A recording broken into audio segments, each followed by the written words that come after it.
Bonsoir à tous et merci d'être venus si nombreux ce soir. C'est toujours difficile de faire une conférence. Je vais choisir le thème, en fait, le fil conducteur. J'ai décidé que ça allait plutôt être celui de ma vie, de ma rencontre avec la voyance, de la pratique, de ce que ça a changé aussi dans mes conceptions du monde, dans ma représentation du monde. Bref, des 20 ans, 21 ans qui viennent de se dérouler puisque j'ai commencé à exercer... bientôt 22 ans, puisque j'ai commencé à exercer la voyance en 1987, c'est-à-dire à l'âge de 23 ans, ce qui était extrêmement jeune. En fait, j'ai absolument pas eu envie d'être voyante, et je crois que j'ai même commencé par là. Ma pratique de la voyance a été accidentelle. J'avais fait des études de droit, j'ai eu mon bac à 17 ans, j'ai fait un peu de droit, je suis rentrée dans la publicité. Dans les années 80, c'était quelque chose de très bien d'être dans la publicité. Et j'ai commencé à écrire un roman qui, j'ai eu beaucoup de chance, voulait être publié par la petite fille de Martin Dugard dans une grande maison d'édition. Évidemment, comme j'étais responsable du développement dans une boîte de pub, je n'arrivais pas à me concentrer pour terminer ce livre. Et mon éditrice, très agacée, au bout d'un moment, m'a dit « Écoute, bon, je veux bien te donner un coup de main, mais tu finis ou tu finis pas.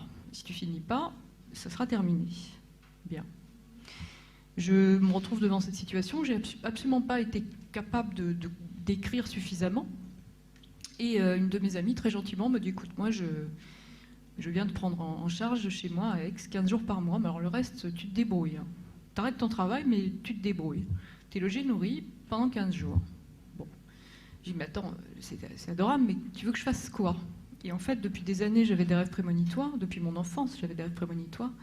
Depuis mon enfance, je savais que j'avais eu, notamment, je tenais toute mon adolescence un carnet de rêves, et tout ce que, dans ces rêves, pas tous produisaient, mais beaucoup de rêves n'étaient pas symboliques. Et surtout, 1 an et demi plus tôt, j'avais commencé une démarche tout à fait classique chez un psychanalyste, parce que j'avais de très graves problèmes familiaux. J'étais allée voir une psychanalyste et puis j'avais commencé à lui raconter mes rêves. Et je crois que c'est dans le cabinet de cette dame que j'ai pris conscience qu'il y avait quelque chose qui n'allait pas. Enfin, qui n'allait pas par rapport à ce que j'étais supposée pouvoir faire. Voilà.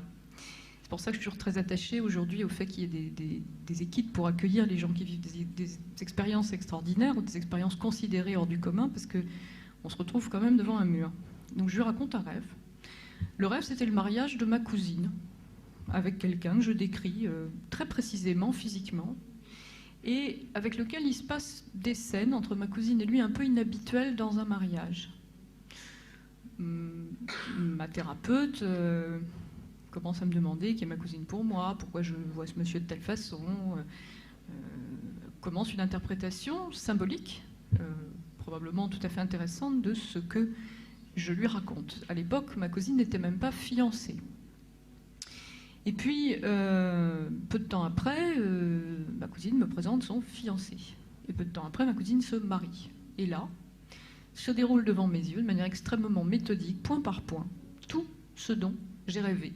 Et d'abord, je l'avais écrit, mais surtout, je l'avais raconté.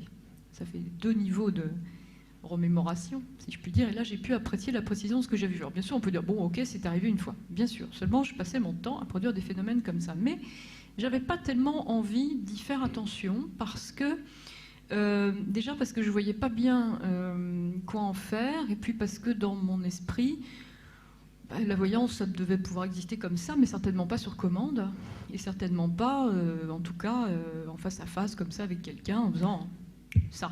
Bon. Et puis cette amie, qui très gentiment voulait m'aider à pouvoir terminer ce livre, me dit, écoute, hein, tu me casses les pieds, ça fait des années que je connais, tu me racontes très précisément tout un tas de choses, tu sais très bien toujours ce qui va se passer, tu veux pas exercer, tu veux pas que je t'envoie des amis et puis tu vas faire de la voyance. Je suis attends, tu plaisantes, je peux faire de la voyance. C'est évidemment, et ça l'est toujours d'ailleurs socialement assez dégradant, c'est clair, c'est pas vous dites je suis voyant, c'est quand même mieux de dire je suis responsable du développement chez Mediagestion quand même. Soyons clairs. Bon. Et puis surtout, je voyais pas bien, j'étais pas du tout capable de pouvoir le faire. Et puis elle m'envoie une première amie auquel j'ai l'impression, parce qu'en fait le canal entre la voyance et l'imaginaire est très proche, et à cette première amie, j'ai l'impression de raconter... je crois que je préfère ça, parce que sinon je vais attraper un torticolis, là. Ah, on se sent beaucoup mieux. Donc à cette première amie, je commence à raconter l'endroit où vit sa mère. Je lui dis, tiens, vous avez une mère qui vit au bord de la mer, elle doit avoir une vue panoramique. Oui, moi j'avais l'impression d'inventer. Hein. Et puis vous avez votre mari, il a un rapport avec le droit, la loi. Oui, il est avocat. Mais bon, j'ai du bol là. Bon. Et ça continue comme ça pendant 1 heure. Bon, la dame est absolument ravie. Deuxième jour, deuxième client, même topo. Évidemment, les gens étaient très étonnés, ne s'attendaient pas à ce que je puisse voir autant de choses, et surtout, je commençais à dire comment les événements allaient évoluer, et très très rapidement, sur des choses très incompréhensibles, par exemple, des histoires de maisons qui étaient soi-disant, qui devaient être vendues, puis qui ne se vendaient pas. Et bon, j'étais très déterminée dans ce que je sentais, et ça fonctionnait très très bien. Et ça fonctionnait tellement bien que ce pseudonyme de Maud Christen, qui aurait dû durer 15 jours dans ma vie, qui a été, enfin 15 jours non, quelques mois, le temps de terminer ce livre, ben ça fait 22 ans et ça a bouleversé toute ma vie. Alors, au moment où je suis passée professionnelle, donc je dirais presque accidentellement, à peine 6 mois plus tard, j'étais déjà médiatisée, puisque des gens de France 2 étaient déjà venus me voir. À l'époque, ça s'appelait Antenne 2. Et je dois dire que j'étais dans une grande confusion, parce que je trouvais ça formidable d'énoncer si précisément des événements, d'arriver, semble-t-il, à pouvoir en prévoir beaucoup, pas tous évidemment, on reviendra sur l'idée du déterminisme, mais une bonne partie. Mais je devenais l'otage de ce que les autres finalement me restituaient. J'entends par là que, comment vous dire, quand vous dites à quelqu'un votre mère a un problème aux yeux, bah oui, mais enfin votre client il a 40 ans, sa mère en a bien 65, c'est quand même rare à 65 ans de ne pas avoir un problème aux yeux. Bon, après vous dites vous habitez au bord de la mer, bah oui, il y a beaucoup de gens qui habitent au bord de la mer, etc., etc. Et puis surtout, il y avait ce que je disais, ce que les gens entendaient, ce dont ils se souvenaient, et l'éventuelle, je dirais, bonne volonté avec lesquels ils pouvaient avoir envie de faire coller les choses. Alors très vite, je me suis dit, il faut que je sache si c'est vraiment extrasensoriel ou pas. Si les informations que je donne, je les donne par rapport à des perceptions extrasensorielles ou pas. Qu'est-ce que j'entends? Qu'est-ce que je veux dire par là?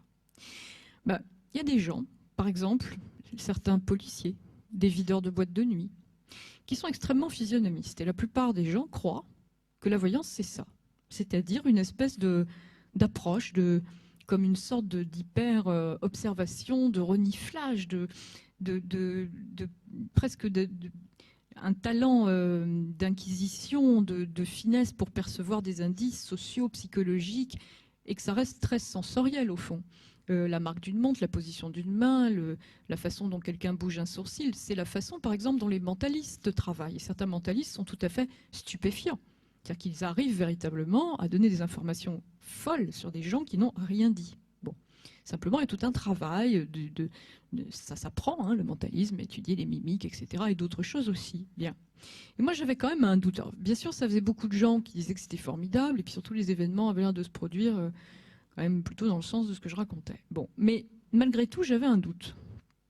Et je voulais être sûre de l'extrasensorialité, c'est-à-dire du fait de pouvoir percevoir des informations sans aucun indice physique, c'est-à-dire sans voir, sans entendre, sans toucher, sans sentir. Voilà.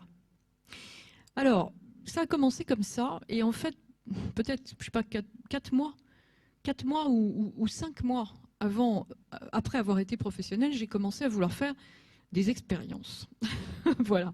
En me disant, bon, où on est vraiment dans le registre de l'extrasensorialité et ça doit pouvoir se montrer, se démontrer, ou bah, je suis super aiguisée et affûtée parce que, vous savez, quand on est romancier, on a un sens de l'histoire aussi, on a un sens du récit. Je m'exprimais de manière assez claire. Bon, puis j'ai beaucoup d'empathie et j'aime énormément les contacts. Donc il y avait tout un tas de raisons qui pouvaient provoquer une certaine forme de succès, mais qui n'avaient rien à voir avec les perceptions extrasensorielles.